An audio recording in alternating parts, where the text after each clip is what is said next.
കത്തിസ്മ 9 ഭാഗം 3 സങ്കീർത്തനങ്ങൾ 69-70. സങ്കീർത്തനം 69 സംഗീത പ്രമാണിക്ക് സാരസരാഗത്തിൽ ദാവീദിൻ്റെ ഒരു സങ്കീർത്തനം. ദൈവമേ, എന്നെ രക്ഷിക്കണമേ, വെള്ളം എൻ്റെ പ്രാണനോളം എത്തിയിരിക്കുന്നു.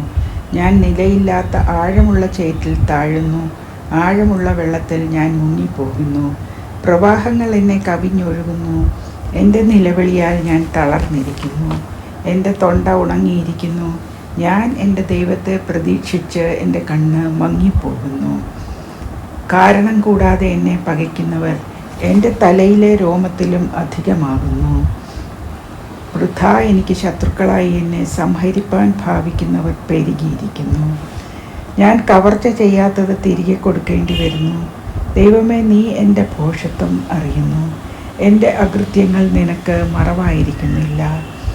സൈന്യങ്ങളുടെ യഹോവയായ കർത്താവേ, നിങ്ങൾ പ്രത്യാശ വയ്ക്കുന്നവർ എൻ്റെ നിമിത്തം ലജ്ജിച്ചു പോകരുതേ. ഇസ്രായേലിൻ്റെ ദൈവമേ, നിന്നെ അന്വേഷിക്കുന്നവർ എൻ്റെ നിമിത്തം നാണിച്ചു പോകരുതേ. നിന്റെ നിമിത്തം ഞാൻ നിന്ന വഹിച്ചു, ലജ്ജ എൻ്റെ മുഖത്തെ മൂടിയിരിക്കുന്നു. എൻ്റെ സഹോദരന്മാർക്ക് ഞാൻ പരദേശിയും എൻ്റെ അമ്മയുടെ മക്കൾക്ക് അന്യനും ആയിത്തീർന്നിരിക്കുന്നു. നിന്റെ ആലയത്തെക്കുറിച്ചുള്ള എരിവ് എന്നെ തിന്നുകളഞ്ഞു. നിന്നെ നിന്ദിക്കുന്നവരുടെ നിന്ന എൻ്റെ മേൽ വീണിരിക്കുന്നു. ഞാൻ കരഞ്ഞ് ഉപവാസത്താൽ ആത്മതപനം ചെയ്തു, അതും എനിക്ക് നിന്നയായിത്തീർന്നു. ഞാൻ രട്ടുശീല എൻ്റെ ഉടുപ്പാക്കി, ഞാൻ അവർക്ക് പഴഞ്ചൊല്ലായിത്തീർന്നു. പട്ടണവാതിൽക്കൽ ഇരിക്കുന്നവർ എന്നെക്കുറിച്ച് സല്ലാപിക്കുന്നു. ഞാൻ മദ്യപന്മാരുടെ പാട്ടായിരിക്കുന്നു. ഞാനോ യഹോവേ, പ്രസാദകാലത്ത് നിന്നോട് പ്രാർത്ഥിക്കുന്നു. ദൈവമേ, നിൻ്റെ ദയയുടെ ബഹുത്വത്താൽ നിൻ്റെ രക്ഷാ വിശ്വസ്തതയാൽ തന്നെ എനിക്ക് ഉത്തരമരുളണമേ. ചേറ്റിൽ നിന്ന് എന്നെ കയറ്റണമേ, ഞാൻ താണു പോകരുതേ. എന്നെ പകയ്ക്കുന്നവരുടെ കയ്യിൽ നിന്നും ആഴമുള്ള വെള്ളത്തിൽ നിന്നും എന്നെ വിടുവിക്കണമേ. ജലപ്രവാഹം എൻ്റെ മീതെ കവിയരുതേ, ആഴം എന്നെ വിഴുങ്ങരുതേ, കുഴി എന്നെ അടച്ചു കൊള്ളുകയും അരുതേ. യഹോവേ, എനിക്ക് ഉത്തരമരുളണമേ. നിന്റെ ദയ നല്ലതല്ലോ. നിന്റെ കരുണയുടെ ബഹുത്വപ്രകാരം എങ്കിലേക്ക് തിരിയണമേ. അടിയന് തിരുമുഖം മറയ്ക്കരുതേ. ഞാൻ കഷ്ടത്തിലിരിക്കയാൽ വേഗത്തിൽ എനിക്ക് ഉത്തരമരുളണമേ. എൻ്റെ പ്രാണനോട് അടുത്ത് വന്ന് അതിനെ വീണ്ടുകൊള്ളണമേ. എൻ്റെ ശത്രുക്കൾ നിമിത്തം എന്നെ വീണ്ടെടുക്കണമേ. എനിക്കുള്ള നിന്ദയും ലജ്ജയും അപമാനവും നീ അറിയുന്നു. എൻ്റെ വൈരികൾ എല്ലാവരും നിൻ്റെ ദൃഷ്ടിയിലിരിക്കുന്നു. നിന്ന എൻ്റെ ഹൃദയത്തെ തകർത്തു.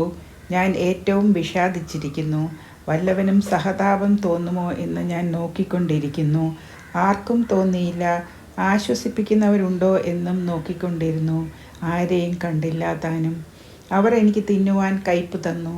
എൻ്റെ ദാഹത്തിന് അവർ എനിക്ക് ചൊറുക്ക കുടിപ്പാൻ തന്നു. അവരുടെ മേശ അവരുടെ മുമ്പിൽ കെണിയായും അവർ സുഖത്തോടിരിക്കുമ്പോൾ കുടുക്കായും തീരട്ടെ. അവരുടെ കണ്ണ് കാണാതെ വണ്ണം ഇരുണ്ടുപോകട്ടെ. അവരുടെ അര എപ്പോഴും ആടുമാറാക്കണമേ. നിന്റെ ക്രോധം അവരുടെ മേൽ പകരണമേ. നിന്റെ ഉഗ്രകോപം അവരെ പിടിക്കുമാറാകട്ടെ. അവരുടെ വാസസ്ഥലം ശൂന്യമായി പോകട്ടെ. അവരുടെ കൂടാരങ്ങളിൽ ആരും പാർക്കാതിരിക്കട്ടെ. നീ ദണ്ഡിപ്പിച്ചവനെ അവർ ഉപദ്രവിക്കുന്നു. നീ മുറിവേൽപ്പിച്ചവരുടെ വേദനയെ അവർ വിവരിക്കുന്നു. അവരുടെ അകൃത്യത്തോട് അകൃത്യം കൂട്ടണമേ. നിന്റെ നീതിയെ അവർ പ്രാപിക്കരുതേ. ജീവൻ്റെ പുസ്തകത്തിൽ നിന്ന് അവരെ മായ്ച്ചു കളയണമേ. നീതിമാന്മാരോട് കൂടെ അവരെ എഴുതരുതേ. ഞാനോ എളിയവനും ദുഃഖിതനും ആകുന്നു. ദൈവമേ, നിന്റെ രക്ഷ എന്നെ ഉയർത്തുമാറാകട്ടെ. ഞാൻ പാട്ടോടെ ദൈവത്തിൻ്റെ നാമത്തെ സ്തുതിക്കും. സ്തോത്രത്തോടെ അവനെ മഹത്വപ്പെടുത്തും. അത് യഹോവയ്ക്ക് കാളയെക്കാളും കൊമ്പും കുളമ്പും ഉള്ള മൂരിയേക്കാളും പ്രസാദകരമാകും. സൗമ്യതയുള്ളവർ അത് കണ്ട് സന്തോഷിക്കും. ദൈവത്തെ അന്വേഷിക്കുന്നവരെ, നിങ്ങളുടെ ഹൃദയം ജീവിക്കട്ടെ. യഹോവ ദരിദ്രന്മാരുടെ പ്രാർത്ഥന കേൾക്കുന്നു. തൻ്റെ ബദ്ധന്മാരെ നിന്ദിക്കുന്നതും ഇല്ല. ആകാശവും ഭൂമിയും സമുദ്രങ്ങളും അവയിൽ ചരിക്കുന്ന സകലവും അവനെ സ്തുതിക്കട്ടെ. ദൈവം സിയോനെ രക്ഷിക്കും. അവൻ യഹൂദ നഗരങ്ങളെ പണിയും. അവിടെ അവർ പാർത്ത് അതിനെ കൈവശമാക്കും. അവൻ്റെ ദാസന്മാരുടെ സന്തതി അതിനെ അവകാശമാക്കും. അവൻ്റെ നാമത്തെ സ്നേഹിക്കുന്നവർ അതിൽ വസിക്കും. സങ്കീർത്തനം 70 സംഗീത പ്രമാണിക്ക് ദാവീദിൻ്റെ ഒരു ജ്ഞാപക സങ്കീർത്തനം. ദൈവമേ, എന്നെ വിടുവിപ്പാൻ, യഹോവേ, എന്നെ സഹായിപ്പാൻ വേഗം വരണമേ. എനിക്ക് പ്രാണഹാനി വരുത്തുവാൻ നോക്കുന്നവർ ലജ്ജിച്ച് ഭ്രമിച്ചു പോകട്ടെ. എൻ്റെ അനർത്ഥത്തിൽ സന്തോഷിക്കുന്നവർ പിന്തിരിഞ്ഞ് അപമാനം ഏൽക്കട്ടെ. നന്നായി നന്നായി എന്ന് പറയുന്നവർ തങ്ങളുടെ നാണം നിമിത്തം പിന്തിരിഞ്ഞു പോകട്ടെ. നിന്നെ അന്വേഷിക്കുന്നവരൊക്കെയും നിന്നിൽ ആനന്ദിച്ച് സന്തോഷിക്കട്ടെ. നിന്റെ രക്ഷയെ ഇച്ഛിക്കുന്നവർ ദൈവം മഹത്വമുള്ളവനെന്ന് എപ്പോഴും പറയട്ടെ. ഞാനോ എളിയവനും ദരിദ്രനുമാകുന്നു. ദൈവമേ, എൻ്റെ അടുക്കൽ വേഗം വരേണമേ. നീ തന്നെ എൻ്റെ സഹായവും എന്നെ വിടുവിക്കുന്നവനുമാകുന്നു. യഹോവേ, താമസിക്കരുതേ. ആമേൻ. ഇവിടെ കദിഷ്മ 9 അവസാനിക്കുന്നു. അവസാനത്തെ പ്രാർത്ഥനകളൊക്കെ ചൊല്ലേണ്ടതാണ്.